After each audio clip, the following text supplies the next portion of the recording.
Let us do another solved example. In this example, the question is also in the description. How a battery grid can be made up of 24 cells of 1 ohm internal resistance each, which can deliver maximum power to a load of 10 ohm. So that means that our external resistance at which the power dissipation has to be calculated is 10 ohms, and we have 24 batteries, 24 cells, and each cell has the internal resistance of 1 ohm. Now we are not given the EMF of a cell, so we can assume that the EMF of the cells individual EMF is E. So I'll solve it here on this sheet.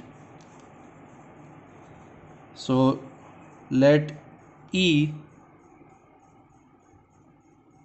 be the EMF of each cell, and each cell has a resistance of 1 ohm. This is the internal resistance, so it will use small r, and the external resistance at which power dissipation has to be calculated is 10 ohm. Now we have to form a grid. We have already studied in the video of battery grid. Then a grid can have n number of cells connected in series, and there can be m number of such rows. So in that case, we can write here, for a grid of n cells in series and m number of rows,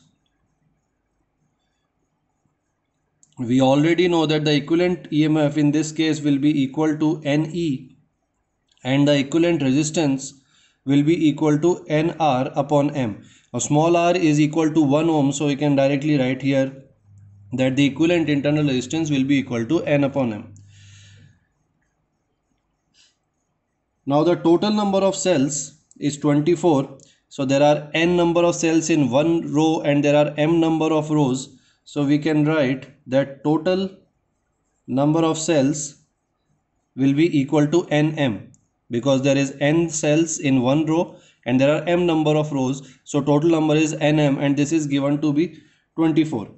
Now if power is maximum, then we know that the external resistance, this resistance, should be equal to the value of this resistance, rest of the resistances. These two values should be equal for the maximum power dissipation. So this means for maximum power, N by M should be equal to 10. R equivalent should be equal to 10. So N by M equivalent to 10, or N can be written as 10M.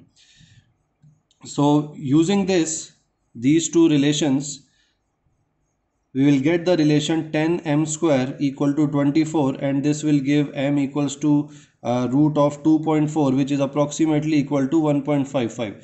Now the number of rows can either be 1 or 2. It can never be decimal, so we can find the value of power dissipation for both the values of m.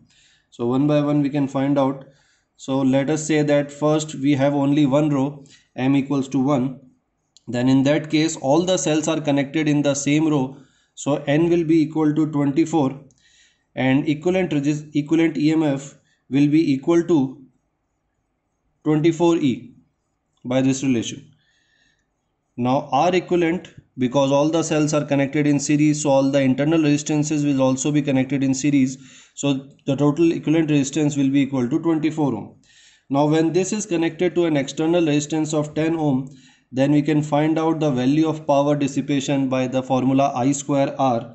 So in that case, I will be equal to the EMF 24E divided by the total resistance. Total resistance is 10 plus 24, both of them are in series, so that will be equal to 34 I square into R.